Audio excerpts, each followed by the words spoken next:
So I think we'll get started. So it's nice to see you all. And we're starting the part two of the book, The Great Partnership. So um, it's uh, subtitled Why It Matters.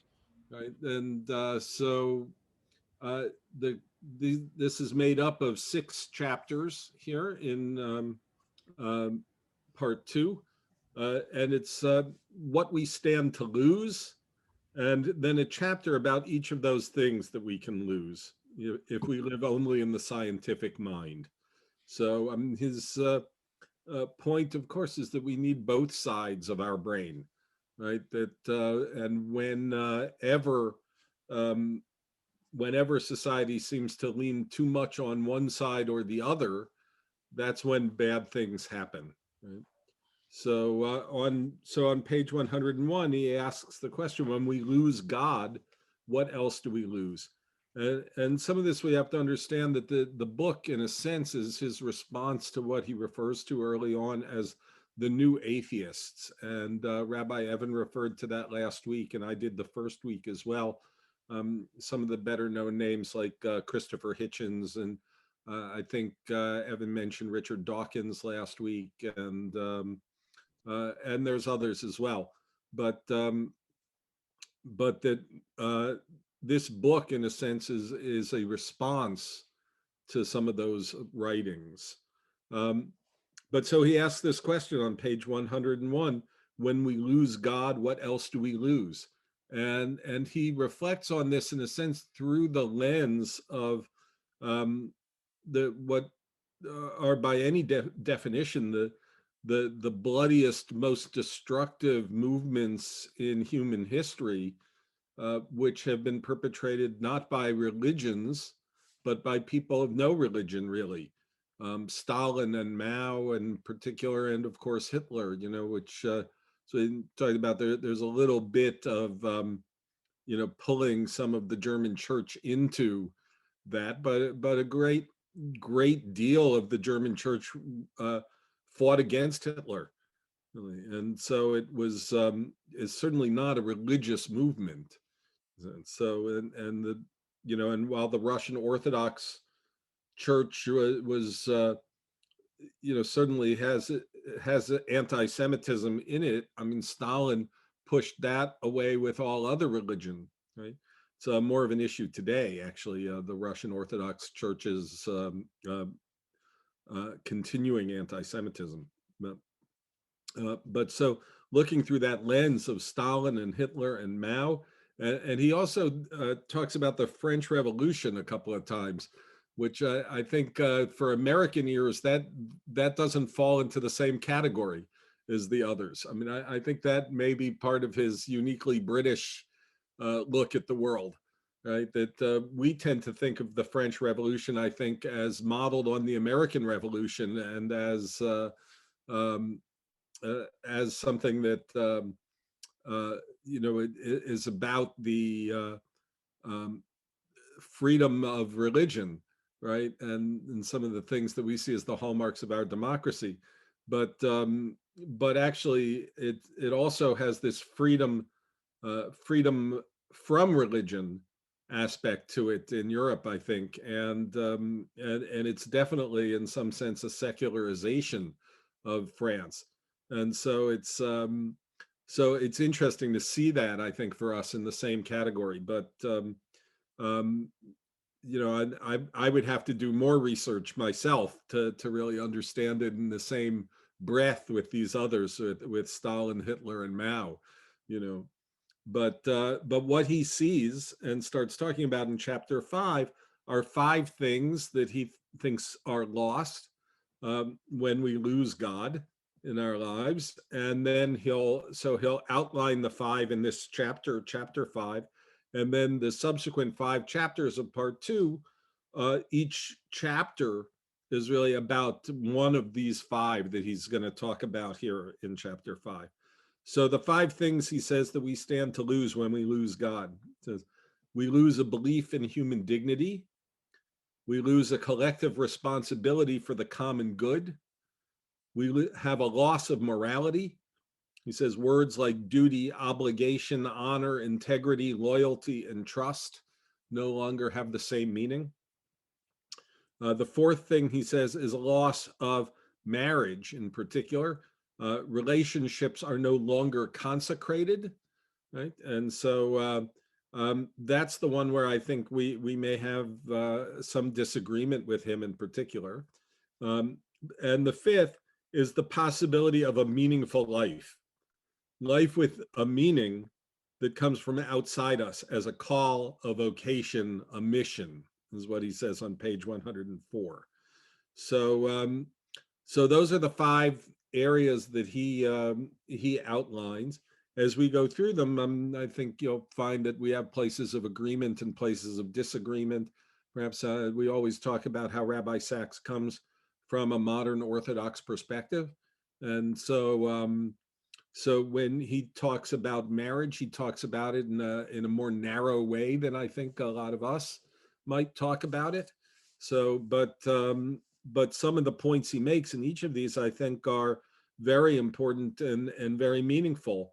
And frankly, as we look at our own society, thinking about the United States today, I think we might recognize ourselves in some of these losses, right? And he says that losing God, right, losing these five things, he says this is how society implodes. That implosion happens before that society is conquered. Right?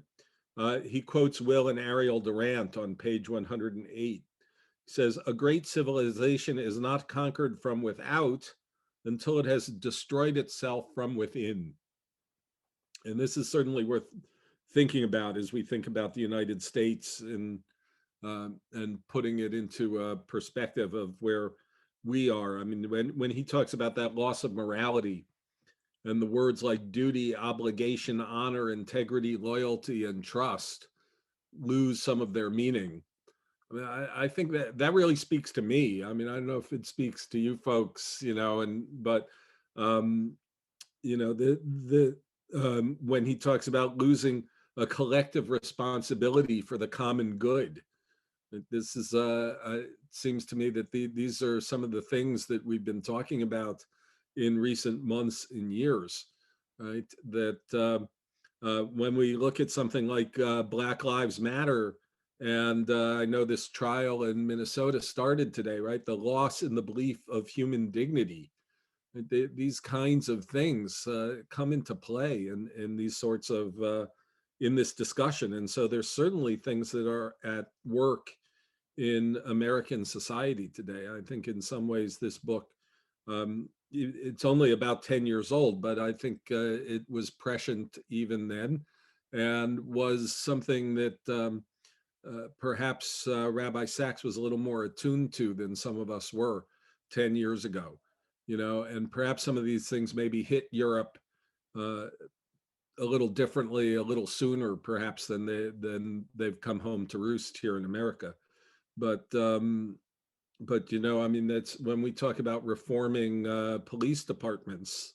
Since I mean, one of the things we're talking about is, if you can have police officers like the police officer who was arrested in England this week for killing a woman, there's something going on there about the loss of human dignity, right? And we certainly, as our politics becomes more tribal, I mean, that question of common good, for the whole country, for the whole world, certainly comes into question, right? So, and certainly I think a lot of people are disillusioned and have that sense that the possibility of living a meaningful life has become harder, right, in recent time. And a pandemic certainly doesn't help with that, I think. But even before the pandemic, I mean, I think those things are real questions in our community. So now he does say that, put into perspective, and this is on page 104, he says, it is possible for someone secular to live a happy and purposeful life, right? So more than that, they often live altruistic and purposeful lives, he says. Um, and he also says on the other side that there are secular societies, many of them in which there's far greater freedom than in religious societies. In fact, our image of a religious society in the 21st century is of a repressive, rights denying, even brutal regime. And I have nothing to say in defense of such societies. So I think his argument, as it often is to find that balance between left brain and right brain, between secular and religious.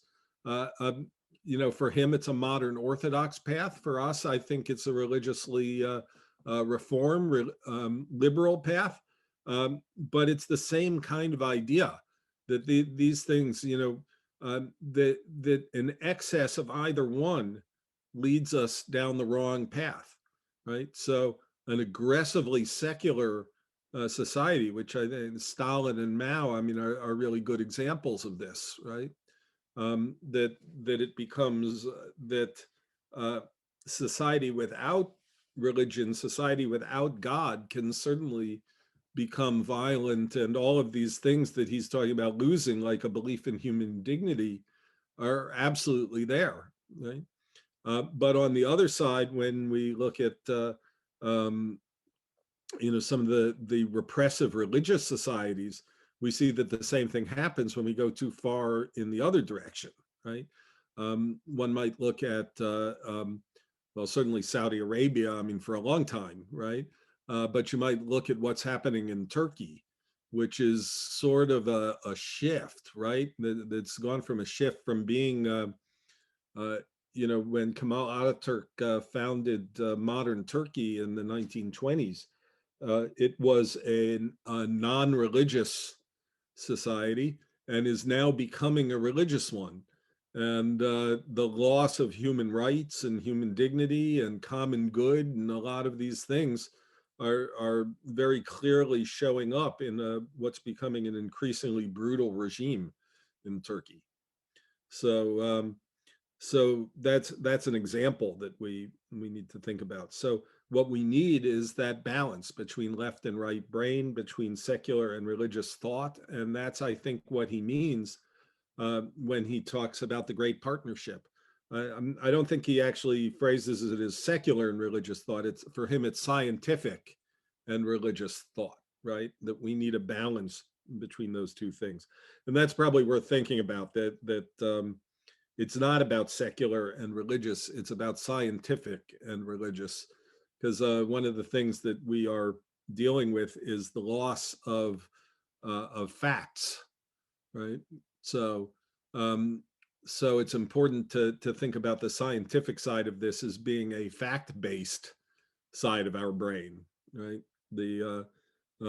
So he says on page 105 that it took the West a long time to develop this balance, but we are in danger of forgetting what happens when we lose it.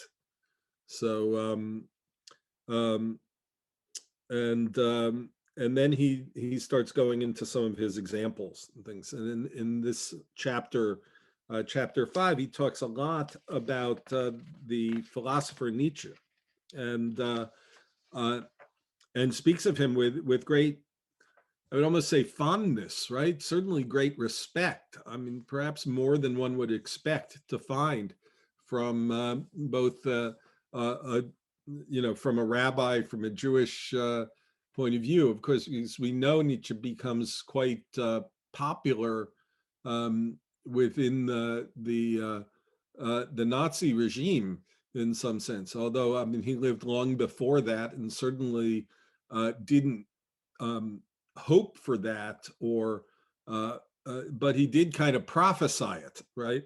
And that's where Sachs talks about him, I think, right? He sees in Nietzsche, um, it would happen when people no longer hear the divine "Thou shalt not," right? That regimes like the Nazis could arise. He talks about it on pages 105 and again, I think on 107. Says on page 106, says this is from Nietzsche, right? The biblical prohibition, thou shalt not kill, is a piece of naivete compared with the seriousness of the prohibition of life to decadence, thou shalt not procreate. Life itself recognizes no solidarity, no equal rights between the healthy and the degenerate parts of an organism. One must excise the latter, or the whole will perish. Sympathy for decadence, equal rights for the ill-constituted, that would be the profoundest immorality. That would be anti-nature itself as morality, right? This is the, uh, this is what the Nazis loved about Nietzsche, right? I mean, is this idea that, a master race, right? The perfection of the race, and to have sympathy for those who are less than perfect, right? Less than the master race is the profoundest immorality. And this is, for Nietzsche, the outcome of a society that has killed off God. Right? What are commandments if there is no commander? Right? From a Jewish perspective, I mean, what are the mitzvot? Right? If there's nobody commanding us to do the mitzvot. So he says on page 107 that Nietzsche had a premonition that some vast tragedy was going to play itself out in Germany once the full consequence of the death of Christianity had been absorbed. He wrote, "One day my name will be associated with the memory of something tremendous, a crisis without equal on earth, the most profound collision of conscience, a decision that was conjured up against everything that had been believed, demanded, hallowed so far. I am no man, I am dynamite." So Nietzsche sees what's going to happen, right? The most objectionable passages in his writings turned out to be the most prophetic, is what Sachs says about him. But then he also quotes Heinrich Heine, and from 1843, 45 years earlier, who really sees the same thing. I mean, it's an extraordinary quote. I think it happens, that he quotes it on page 107. He says, "A drama will be enacted in Germany compared to which the French Revolution will seem like a harmless idyll. Uh, Christianity restrained the martial ardor of the Germans for a time, but it did not destroy it. Once the restraining talisman is shattered, savagery will rise again, the mad fury of the berserk, of which Nordic poets sing and speak.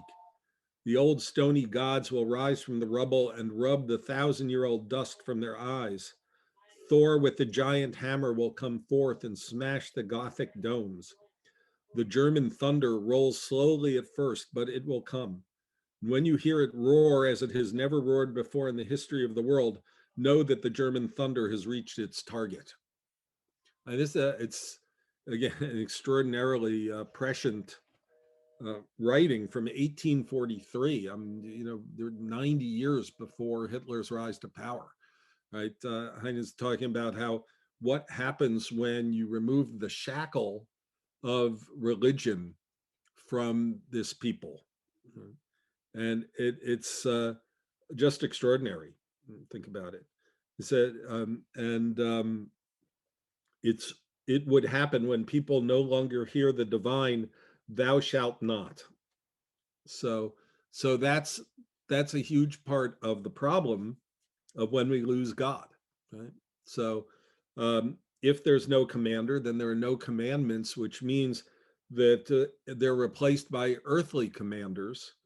And so that leads to quasi-religious movements like the Nazis. It leads to fake religions, certainly in the modern period as well. So this is a tremendous loss that Rabbi Sachs talks about here. And in such circumstances, he says on page 109, neither market economics nor liberal democracy has the power in and of itself to inspire people to make sacrifices for the common good. So a lot of things that we might turn to in a secular society, right? Our democratic leaders themselves, the power of the market, right? These things are at best amoral, if not immoral, right? And they don't inspire that sense of the common good. So, so that's chapter 5. I'm wondering, any reactions, any thoughts about chapter 5 before we take a look at chapter 6 for a few minutes?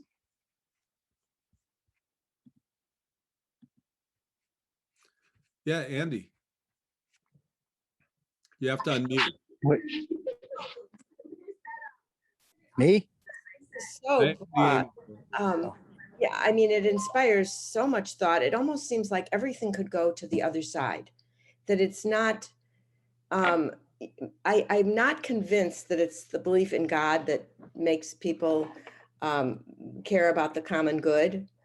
And I'm not sure how convincing it is to say that people who proclaim to believe in God have such defy facts and, defy lots of things that are what I would consider immoral.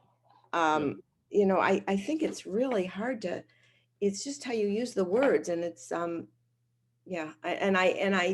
question. I think integrity is really a value that kind of supersedes. I mean, the honor can also be really not something that I would admire. Sometimes honor killings, honor.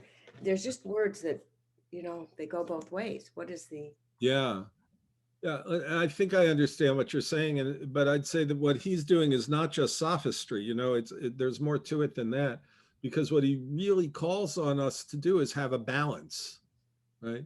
So the religion by itself is not going to get us where we need to go, and science by itself is not going to get us where we need to go. But falling too hard one way or the other is is falling off the path, right? So this is it's certainly an idea in Eastern religion, and it's very much a part of Jewish religion too. Is this idea of the middle way, right? And the middle way is a balance of two sides, right? And so we have these opposites, I guess he might say, right? Left brain, right brain, and he goes to some, he always comes back to, let's not separate these things so completely clearly. It's not good and evil, right? It's in Jewish tradition, we talk about the Yetzer Tov and the Yetzer Hara, right? Which are almost impossible to translate into English, right? We talk about them as a good inclination and an evil inclination, but evil's not the right word for Ra. I mean, but it's just I always envision it like the old Warner Brothers Looney Tunes, where the characters always have a little angel on one shoulder and a little devil on the other, talking to them, right, and trying to sway them in one direction or the other. But that's not exactly right. I mean, it's closer to the Eastern sort of yin yang kind of thing, where it isn't that one is negative and one is bad and one is good. They are reverse images of each other, and you need to balance the two to lead a balanced life. And so I think that's what he's talking about. So he certainly makes the point that you can be secular and be lead a fulfilling life, an altruistic life, a good life, right? And of course, he would say you can do that, be religious and do that too. But I think so. Even among and he quotes some of his favorite atheists, in the book, right? Where he says these are atheists of a different kind of stream than some of the new atheists, right? That there is they have built into their thought process a real sense of common good. Right? And that's important. And that's what he's afraid is lost, on these new atheists, if that makes sense. Yeah, I think, Jeff, was that you who wanted to talk? Yeah. Yeah, what I was going to say was what struck me in this chapter was the idea of a society before it can be conquered from the outside. You start to see it, in a sense. I hate to use, I don't know if disintegrate is too strong a word, but things start to go wrong on the inside. Yeah. And I think, as you pointed out, we've seen it in the ways that you mentioned, and in other ways that we're seeing right now playing out in other areas. Whether it be voting rights or things along those lines. Yeah. But what I also think, and maybe it's a naive view, could be, is that these things, as bad as they seem, may actually allow us or give us an opportunity to lead a more meaningful life in being able to try to work against some of those things. Yeah. Yeah, that's the hope, right? I mean, that's, we want to have hope for that. I mean, we have, you brought up voting rights. So, I mean, it's obvious what, a state like Georgia is trying to do, Sorry about that. That's okay. Yeah. A state like Georgia is trying to do, and balance that with what we hope, the federal government might be able to do to counteract that. We'll see how these things play out. But that's certainly the hope, right? Is that, we hope with something like the George Floyd murder that was a wake-up call in a way that for some reason other deaths caused by police officers to African Americans in this country didn't wake us up in the same way that this one did. So we hope that those kinds of events can be awakenings for a country, and certainly I hear more people talking about words like human dignity and common good and duty and obligation and all of those things. I hear more people talking about those things than I've heard in a while. Now, the question is, am I in my own echo chamber, or, is the nation talking about those things? And I can't answer that. I tried not to stay in my own silo, but it's very hard. So sometimes we hear what we want to hear, right? But I don't think it's too late. Right. But the questions that he brings up, whether we shouldn't agree with him 100% on everything that he says. I mean, but the things that he brings up are things that we have to think about and have to talk about and have to do something about. Yeah, Gil? Yeah, it's a history fact that all of the dictators since the American Revolution were birthed in a democracy. Hitler followed the Weimar democracy. Stalin, Lenin followed the White Russians. Yeah. And so what he's talking about, it rots from the inside out, is very true. And he may have been a little ahead of the call on it, but he's very accurate. Yeah, well, so I'd say that those democracies, though, didn't have the history that the American experiment has, right? So you're talking about the White Russians, I mean, you're talking about period of a year or two, right? I mean, yes. They were weak. So you could just as well say that they were born in monarchies, right? Those, right? I mean, the German Weimar Republic lasts from 1918 to 1933, right? So you know, Hitler was already a grown man by the time the Weimar Republic got started. And then you get to Mao, and I'm not as familiar with Chinese history, but it was a monarchy, right? Was there actually even a moment of democracy there between I think Sun Yat-sen had a little democracy prior to Chiang Kai-shek. yeah, yeah. So You may be right about the length, the background. yeah, I mean, but look, I mean, there's just no question that you know, even within democracies, right? I mean, Hitler came to power in a democracy. Right. I mean, that's, you know, he didn't win the election. No, he didn't. He absolutely never did.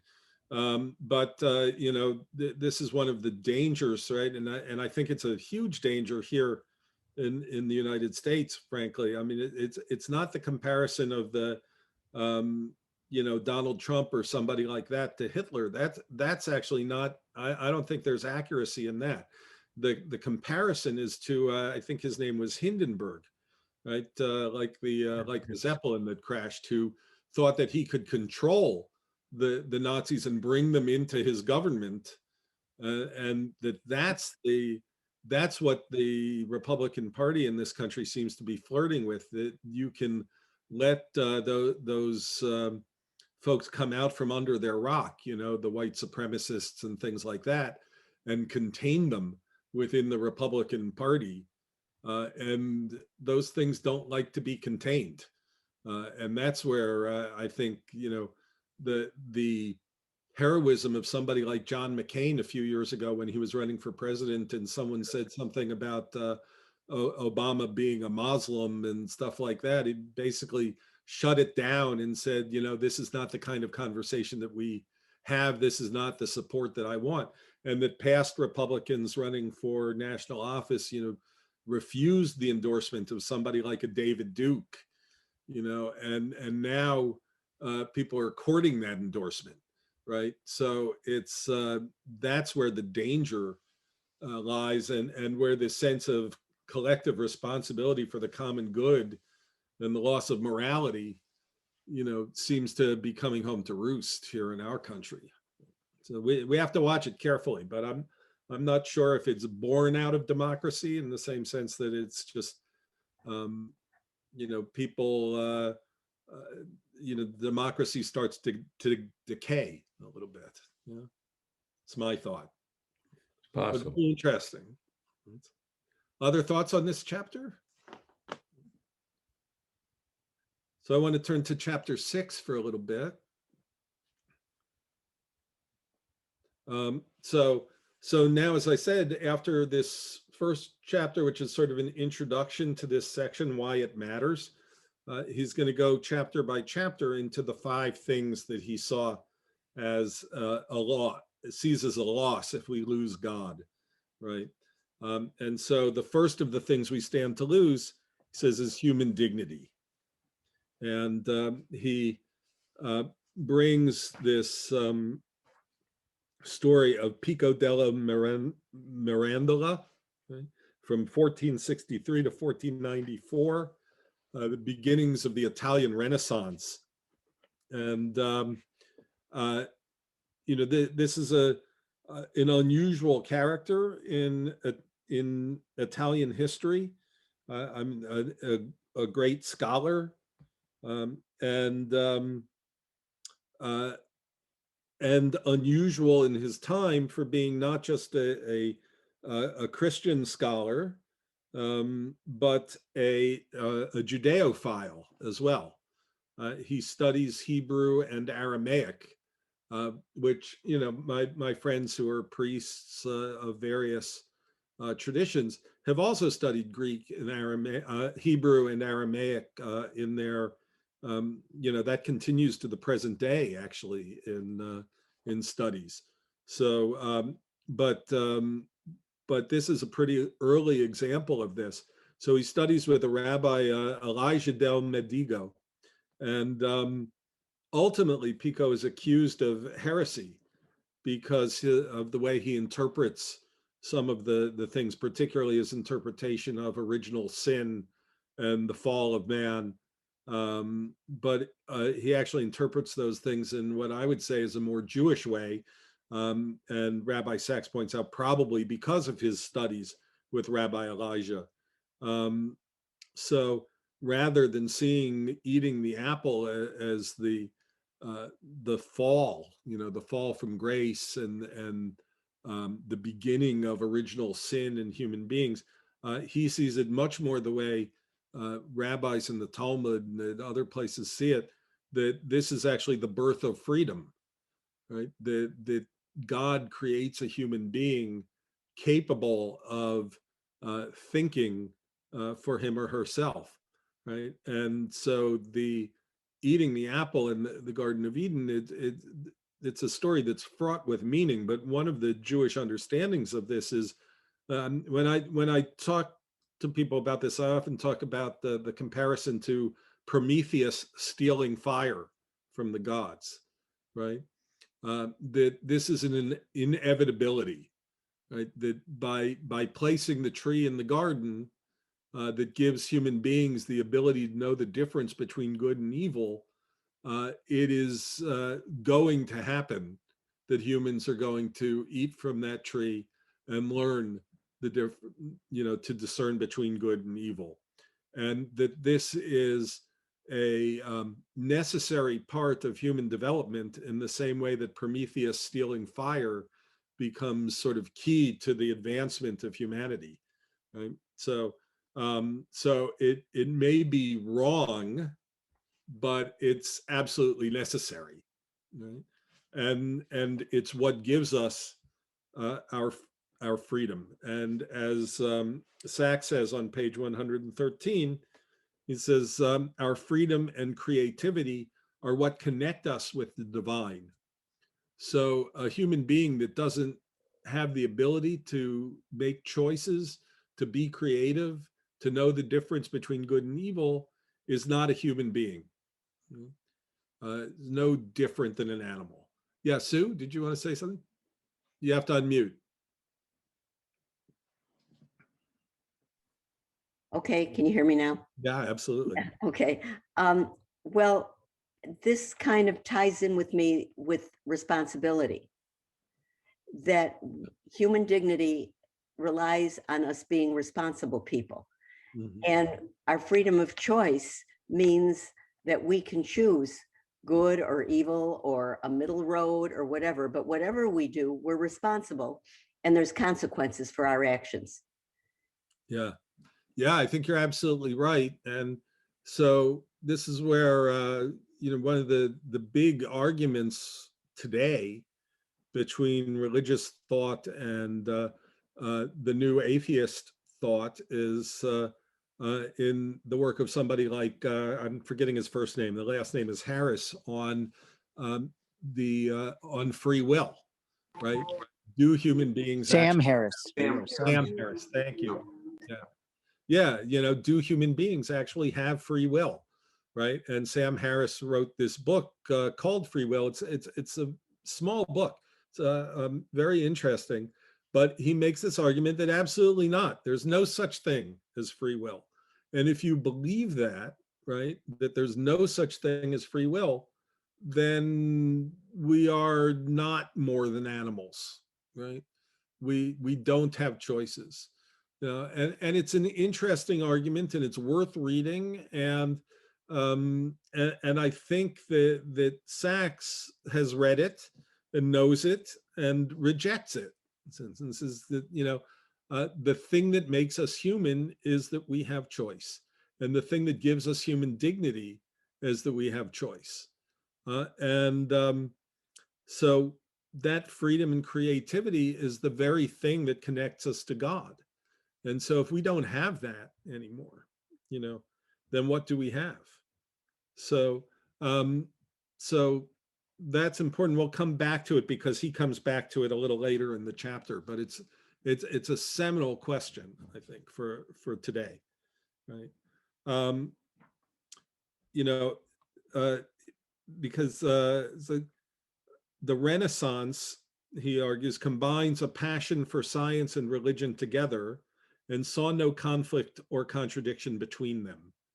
And which is a lovely turn of phrase, as there are always so many in anything that Rabbi Sachs writes. And the examples he gives, Leonardo is a great example, right? The same guy who paints the Last Supper and creates this masterpiece out of that was also drawing things like a helicopter. You know, I mean, he was creating these machines. You know, he was bringing science and religion together. And you know, a religious humanism that understands that it is our freedom, that that it is in our freedom that the human person most resembles God, and that to be made in the image of God means eating the apple, right? It means learning the difference between good and evil. It means having freedom to choose, right? And then he will get into this argument that Sue brings up. What if there is no such thing as free will? And on page 124, Sachs says, that is precisely what Spinoza, Marx, and Freud were arguing, that freedom is an illusion. And if so, then so is human dignity based on that freedom, right? So, and on page 126, he says, evolutionary psychology and neuroscience are undermining the very idea that we freely choose anything at all. And this is, it's deeply troubling in many ways, but you know, the science of it is important to think about, and the psychology of it, right? We know things like you know, children of abusers are likely to abuse their own children. One would think that if we had free will, that wouldn't happen that way, right? That, you know, we wouldn't perpetuate something that was harmful to us onto somebody else. And yet we see that breaking those chains from one generation to the next, it can be incredibly difficult. And while there certainly are people who do, there are others who don't. And if you put it on a more mundane level, I mean, you know, I have some chocolate in the cabinet upstairs. Right now, I am not going upstairs to eat that chocolate, right? Is that my free will? Am I, you know, when you know, I may eat it later, you know, but at every moment I'm choosing not to. Is that how that works? I mean, what about diet, right? You know, or quitting smoking or something like that, right? We hear stories about people who, oh, it's easy to quit smoking. I've done it dozens of times, right? You know, I'm so, but once in a while, someone, you know, the 10th time you try to quit smoking, it works, right? So was that free will, or did something else, you know, right? I mean, was the whole thing sort of psychologically embedded in the first place that you had to make those 9 other tries first before the 10th one works, right?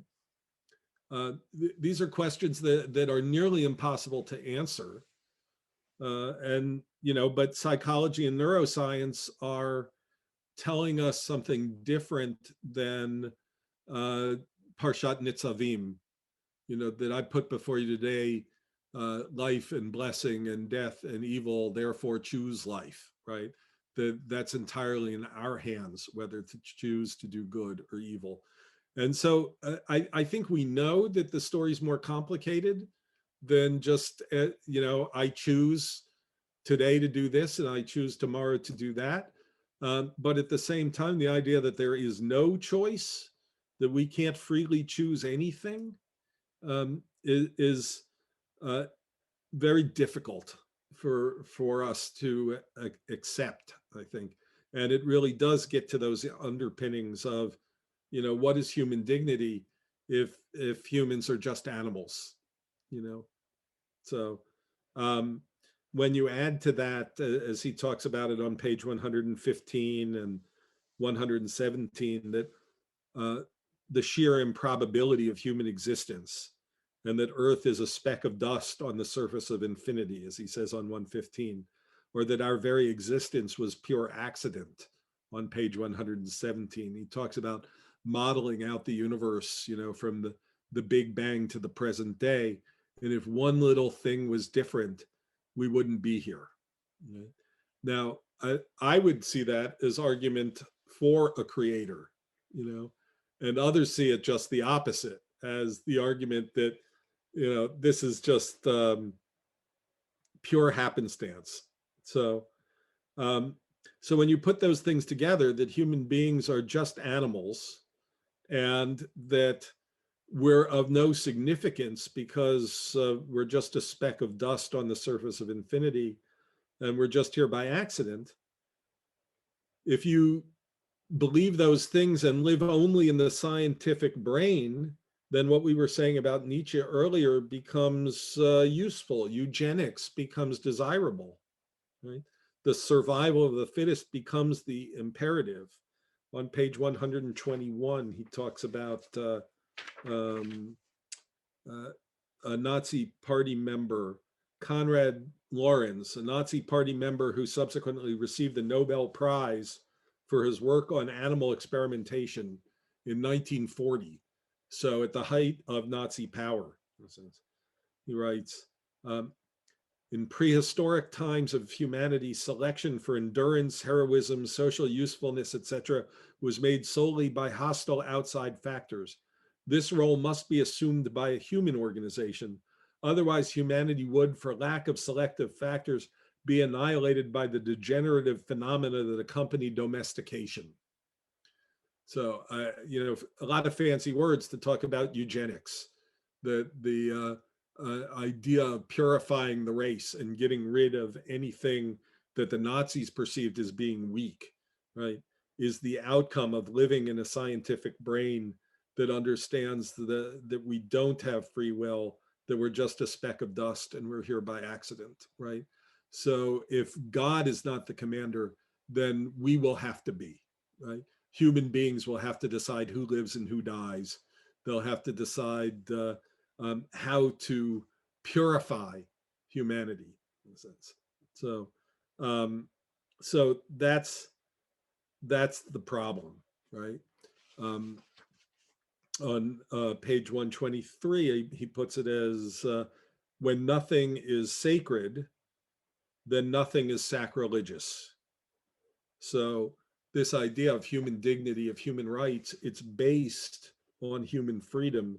And if human freedom doesn't exist, then there's no such thing as human dignity.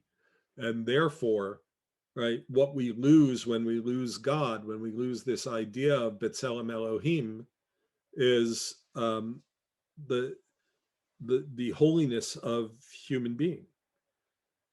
So the question, in a sense, is how do we incorporate modern science, right? We can't deny science.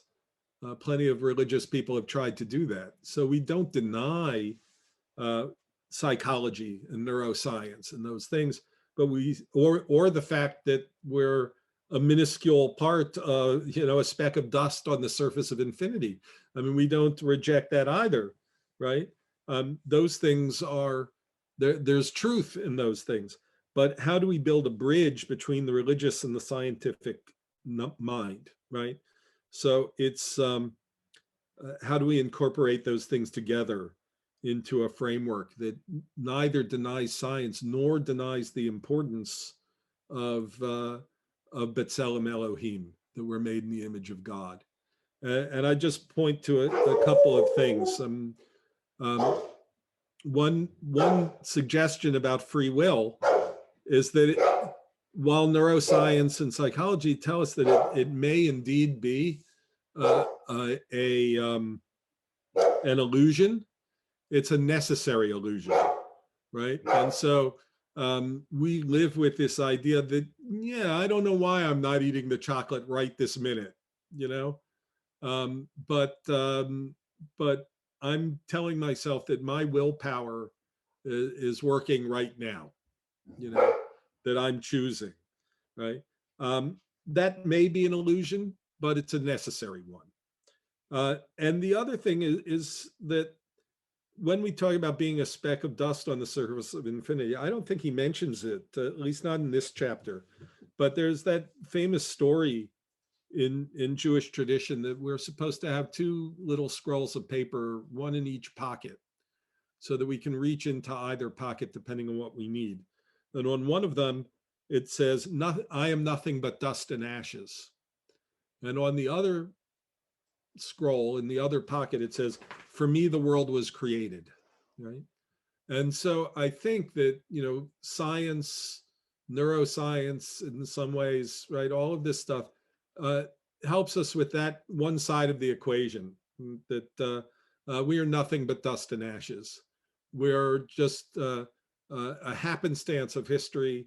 We're just a tiny, tiny, tiny dot in the history of the universe, right? The whole history of humanity is a blip on the screen when it comes to that. That's I'm nothing but dust and ashes. That's the scientific mind in a certain sense. We are a small part of a much, much larger organism. And then the other side is, for me, the world was created, right? So the ability of a single human being to make a difference in the world argues for the dignity of human beings. And that's what we carry in our other pocket. And depending on where we are in our lives, we need one or the other of those things. When we are down in the dumps and think that nothing matters, we need that scroll that says, for me, the world was created. But there are also other times when we think everything revolves around us, and that we're the center of every, we're the star of our own movie, and we're the center of everything, right? Well, at moments like that, it's helpful to be reminded by science, right, that we're nothing but dust and ashes. We're just a small blip, right? And so those two scrolls, in a way, and I'm going to suggest one is science and one is religion here, are the things that keep us on that middle path. And that's what Sachs is calling on us to do, to have that great partnership. So any thoughts on this chapter before we close up shop today, chapter 6 on human dignity? Yeah, Andy. I just have one thought that I've never actually considered before, but so much is talking about freedom of choice. And it's not just about willpower. I'm choosing, but what's really on my mind is that I think, I don't presume to think that there's no animals that make choices. Yeah. I think that I would not have a hard time being convinced that they do, where they're going to go. There's so many examples Right. that I'm not sure that we're drawing the line in that way, that humans, and we're human and we're not animals because Yeah. And we certainly, so it gets back to sort of this question of, do we do things that are just instinct, right? If a mother bear protects her cubs and risks her own life, is that a choice, right? Or was that an instinctive drive? And if so, don't we also have instinctive drives, right? And certainly I know that there have been various animal studies. What is that? It's got a cute name. Is it the marshmallow study? Maybe some of this, right? You give a child a marshmallow and tell him if he waits 15 minutes to eat it, he can have another one. Yeah, it's the marshmallow study. Some children will eat the marshmallow and some children won't, right? But it turns out that some animals will do it too, right? They understand that if they wait, they'll get another reward. Now, how much of that is choice and how much of that is some kind of internal instinct that some animals and some humans, some particular animals of a particular species and some particular humans of our species have, these are the things that are much harder to answer, right? But they certainly look like choices. Yeah. Unless you're a neuroscientist and they're not. I don't know that. I just, Yeah, no, it's anecdotally, it seems like you could find lots of examples where animals are making choices. Right. They've learned, or who's to say that what we've learned. Yeah. We made a choice because we learned that choice wasn't good. And So, you know, it's endlessly fascinating to me, and it's all about how the human mind works and all those kinds of things, but I don't know that there's an answer to it, you know, not fully and completely. So, any other thoughts? We're just about at time here.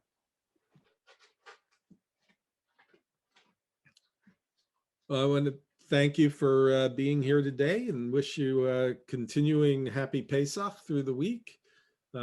So we have our movie class tomorrow for those who'd like to come on board for that, and other classes through the week. And Saturday is the last day of Pesach in the Reformed Jewish calendar, which means Saturday morning after Torah study, our minyan will include the Yisker service. So I invite you to be there for that as well. So thanks, everybody. It's good to see you. Rabbi Evan will go on with chapters 7 and 8 next week. Thank you, Rabbi. Thank you, Thank you. Rabbi. Thank Was you good. very much. Thank you, everybody. Thank you. Goodbye. Bye, Thanks. everyone. Thank you, Rabbi. Very good. My pleasure. Thanks. Nice to see you all.